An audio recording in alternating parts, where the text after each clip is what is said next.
എല്ലാവർക്കും നമ്മുടെ ചാനലിലേക്ക് സ്വാഗതം. ഇന്ന് നമ്മൾ തയ്യാറാക്കുന്നത് സിമ്പിൾ ആയിട്ടുള്ള ഒരു കച്ചമ്പറാണ്. ഇത് ചോറിൻ്റെ കൂടെയും ബിരിയാണിയുടെ കൂടെയൊക്കെ നല്ല ടേസ്റ്റിയാണ്. ഇത് നമുക്ക് ദിവസവും വീട്ടിൽ തയ്യാറാക്കാവുന്നതേ ഉള്ളൂ.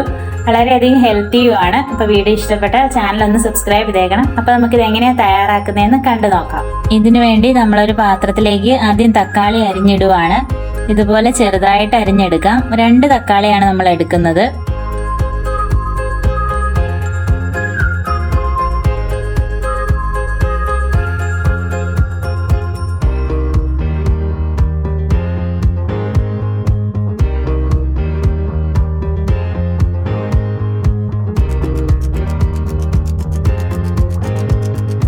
ഇനി നമ്മൾ സവോള അരിഞ്ഞിടണം. ഇത് നമുക്ക് ചെറുതായിട്ട് അരിയാം.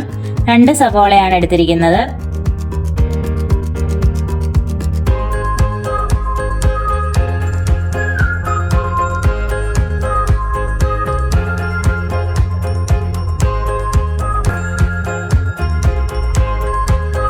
പിന്നെ നമുക്ക് വേണ്ടത് 2-3 പച്ചമുളകാണ്. അത് നമ്മൾ വട്ടത്തിൽ അരിഞ്ഞു ചേർക്കുവാണ്.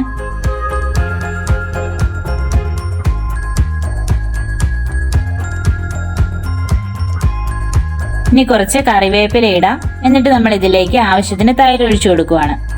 കട്ട തൈരാണ് ഇതിന് നല്ലത്. പിന്നെ നമുക്ക് ആവശ്യത്തിന് ഉപ്പും കൂടി ചേർത്ത് നന്നായിട്ട് മിക്സ് ചെയ്യാം.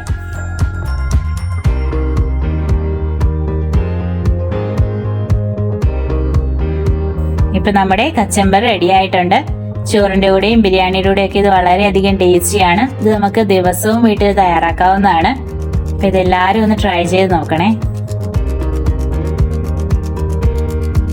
എല്ലാവർക്കും വീഡിയോ ഇഷ്ടപ്പെട്ടെന്ന് തന്നെ വിചാരിക്കുന്നു. വളരെ സിമ്പിൾ റെസിപ്പി ആയതുകൊണ്ട് എല്ലാവരും ഒന്ന് ട്രൈ ചെയ്ത് നോക്കണം. അപ്പോൾ അടുത്ത വീഡിയോയിൽ വേഗം തന്നെ കാണാം. താങ്ക്